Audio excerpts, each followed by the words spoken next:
Welcome to சென்டாக்ஸ். இந்த சேனலில் உங்களுடைய spoken English skill, return English skill develop பண்ணுற மாதிரி வீடியோஸ் பார்த்துட்ருக்கோம். கண்டினியூஸாக ப்ராக்டிஸ் பண்ணுங்கள், ஷியூரான டெவலப்மெண்ட் இருக்கும். எந்த ஒரு லாங்குவேஜை கற்றுக்கணுன்னாலும் 4 ஸ்கில்ஸ் தேவைப்படுது. Listening, reading, writing, speaking. இந்த 4 ஸ்கில்லையும் டெவலப் பண்ணிக்கணும். இப்போ ஒருத்தர் இங்கிலீஷில் பேசுகிறாரு, அவர் பேசுகிறத கேட்குறப்பவே நம்மளுக்கு இங்கிலீஷில் பதில் சொல்ல தெரியாது, நம்மளால் பதில் சொல்ல முடியாது அப்படின்னு நினச்சிக்கிட்டே கேட்கக்கூடாது. அதுக்கு பதிலாக அவர் சொல்கிற அந்த ஸ்டேட்மெண்ட், அந்த சென்டென்ஸ்லேருந்தே நம்ம ஆன்சரை சொல்ல முடியும். அதே மாதிரி அவர் சொல்கிற ஸ்டேட்மெண்ட்லேருந்தே கொஸ்டினையும் அவர்கிட்ட கேட்க முடியும். ஸோ கேட்குறப்பவே அந்த கான்ஃபிடென்ட்டோடு தான் நீங்கள் கேட்கணும். ஸோ நல்லா லிசன் பண்ணணும். லிசன் பண்ணிங்கனாலே உங்களால் ஈஸியாக பேச முடியும். இந்த வீடியோவில் லிசனிங் ஸ்கில்லை டெவலப் பண்ணுறதுக்கு ஒரு சின்ன ப்ராக்டிஸ். லிசனிங் ப்ராக்டிசஸ் நிறைய ஆன்லைனில் இருக்குது. நீங்கள் அதுலேயும் நல்லா ப்ராக்டிஸ் எடுத்துக்கலாம். இந்த 3 கொஸ்டின்ஸையும் நல்லா புரிஞ்சுக்கோங்க. நல்லா அண்டர்ஸ்டாண்ட் பண்ணிவிட்டு நான் ஒரு பேசேஜ் ரீட் பண்ணுவேன். அந்த பேசேஜுக்கு நீங்கள் ஆன்சர் கண்டுபிடிக்கணும். அது ரொம்ப ஈஸி. கண்டிப்பாக உங்களால் ஈஸியாக கண்டுபிடிச்சிட முடியும் ஆன்சரை. So first question, where do we can see these turtles? Turtle அப்படின்னா ஆமையோடைய ஒரு வகை. சில இங்கிலீஷ் வார்த்தைகளில் ஒரு லெட்டர் வந்து சைலண்ட்டாக வரும். அந்த லெட்டரை நம்ம ப்ரொனவுன்ஸ் பண்ணக்கூடாது. இப்போ இந்த வேர்டில் டர்ட்டில் அப்படிங்கிற வேர்டில் ஆர் சைலண்ட். ஸோ அந்த லெட்டரை நம்ம ப்ரொனவுன்ஸ் பண்ணக்கூடாது. டர்ட்டில் அப்படின்னு வாசிக்கக்கூடாது. டர்ட்டில். இதே மாதிரி தான் இந்த வேர்டு இன்டர்வியூ, INTERVIEW.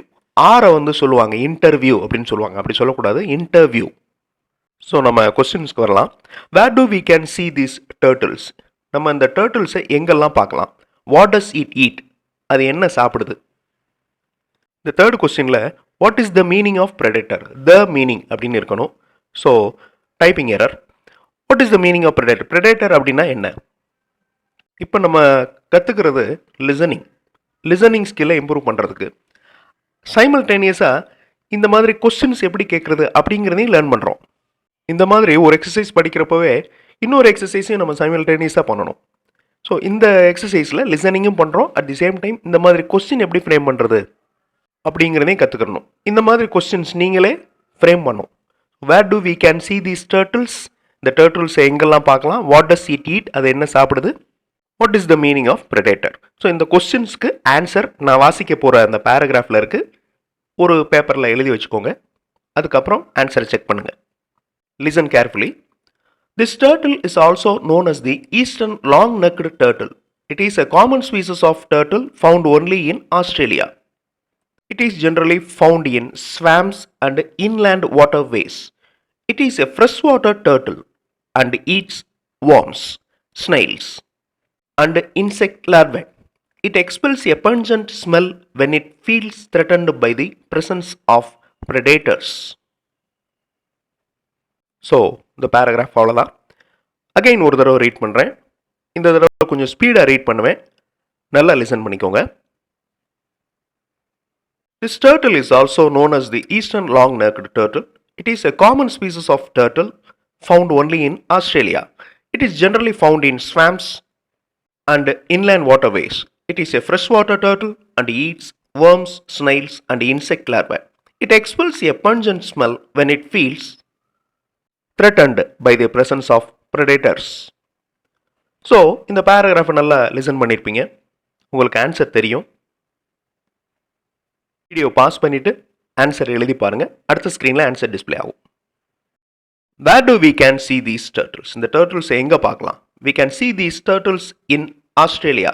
ஸோ இந்த கொஸ்டின்லேருந்து எப்படி ஆன்சர் எழுதுறது அப்படிங்கிறதையும் பாருங்கள். ஸோ இது ரிட்டர்ன் ஸ்கில். ரிட்டர்ன் ஸ்கில்லையும் நீங்கள் டெவலப் பண்ணிக்கலாம். What does it eat? It eats worms, snails, and insect larvae. Third question, what is the meaning of predator? It means enemy. இப்போ இன்னொரு ஈஸியான பேராகிராஃப் ரீட் பண்ண போகிறேன். அதுக்கு முன்னாடி இந்த கொஸ்டின்ஸை நீங்கள் அண்டர்ஸ்டாண்ட் பண்ணி வச்சுக்கோங்க. Where do these frogs live? இந்த ஃப்ராக்ஸ் எங்கெல்லாம் வசிக்குது? லிவ் அப்படின்னா வசித்தல். Can these survive in polluted water? இந்த ஃப்ராக்ஸ், இந்த தவளைகள் பொல்யூட்டட் வாட்டர், அதாவது சுத்தமில்லாத தண்ணீரில் இருக்குமா? சர்வை பண்ணுமா? வாழுமா? Is this frog a pet animal? Pet animal அப்படின்னா உங்களுக்கு தெரியும் செல்ல பிராணி. ஸோ இந்த தவளையை வந்து செல்ல பிராணியாக வளர்க்குறாங்களா? Is this frog a pet animal? So paragraph read பண்ண போகிறேன், நல்லா லிசன் பண்ணுங்க. Brown striped frog is also known as the striped marsh frog. This frog has brown and yellow stripes and is the most commonly spotted frog in Australia. It is found near rivers, dams, and eastern coastal regions. It has a unique talk call, which can be heard all the year round. These frogs can survive even in polluted water. They can jump very high. Some people keep this frog as a pet in Australia. Again, one more time, நான் read பண்ணுறேன் அந்த பேராகிராஃபை, நல்லா listen பண்ணிக்கோங்க. Brown striped frog is also known as the striped marsh frog. This frog has brown and yellow stripes and is the most commonly spotted frog in Australia. It is found near rivers, dams, and eastern coastal regions. It has a unique talk call, which can be heard all the year round. These frogs can survive even in polluted water. They can jump very high. Some people keep this frog as a pet in Australia. So answer ஒரு பேப்பரில் எழுதி பாருங்கள். Video pass பண்ணிவிட்டு answer எழுதி பாருங்கள். அடுத்த ஸ்க்ரீனில் answer display ஆகும். இந்த தவளைகள் எங்கெல்லாம் வசிக்குது?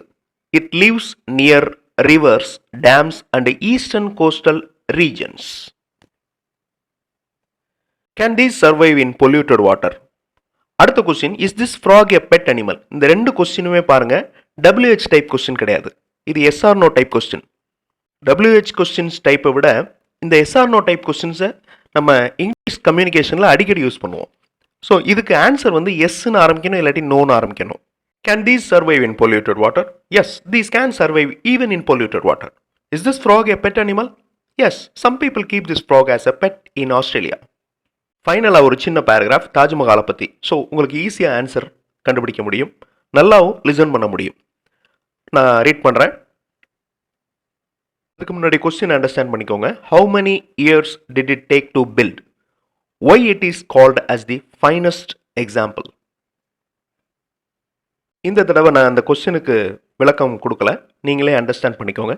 So I am going to read the paragraph now. Listen carefully. The Taj Mahal was built by Emperor Shah Jahan in the memory of his wife Mumtaz Mahal. It took nearly 22 years to build this magnificent tomb. It is the finest example of Mughal architecture in pure white marble. It is considered as one of the 7 wonders of the world. நான் மறுபடியும் இந்த paragraph read பண்ணுறேன், நல்லா listen பண்ணிக்கோங்க. The Taj Mahal was built by Emperor Shah Jahan in the memory of his wife Mumtaz Mahal. It took nearly 22 years to build this magnificent tomb. It is the finest example of Mughal architecture in pure white marble. It is considered as one of the 7 wonders of the world. So இப்போ இந்த கொஸ்டினுக்கு answer பண்ணுங்க, but one வேர்டில் answer பண்ணக்கூடாது. இப்போ first கொஸ்டினுக்கு answer 22 இயர்ஸ்ன்னு உங்களுக்கு தெரியும், வெறும் 22 இயர்ஸ் அப்படின்னு போடக்கூடாது, ஃபுல் சென்டென்ஸாக இருக்கணும். வீடியோ பாஸ் பண்ணிவிட்டு ஆன்சர் எழுதிட்டு அடுத்த ஸ்க்ரீனில் ஆன்சர் டிஸ்பிளே ஆகும், செக் பண்ணிக்கோங்க. How many years did it take to build? டிட்டை ஃபாலோ பண்ணுற வெர்பு டேக், அது ப்ரெசன்ட் டென்ஸில் இருக்குது பாருங்கள். இது ரொம்ப முக்கியமான ரூல் பாஸ்ட் டென்ஸில். ஸோ டிட்டை ஃபாலோ பண்ணால் ஒரு வெர்பு வந்து ப்ரெசன்ட் டென்ஸில் தான் இருக்கணும். How many years did it take, டுக்குன்னு இருக்கக்கூடாது.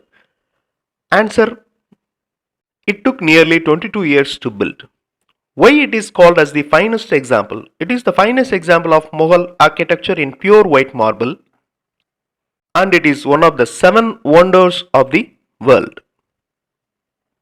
Listening practice ரொம்ப ரொம்ப முக்கியம்.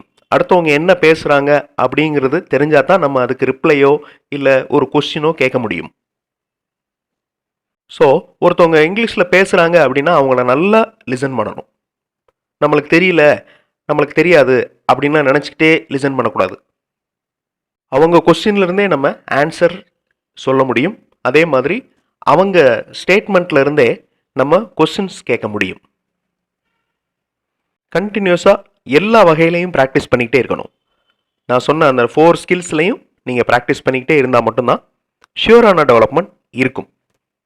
அடுத்த வீடியோவில் இன்னொரு புது டாப்பிக்கோட பார்க்கலாம். தேங்க்ஸ் ஃபார் வாட்சிங். and thanks for your valuable comments.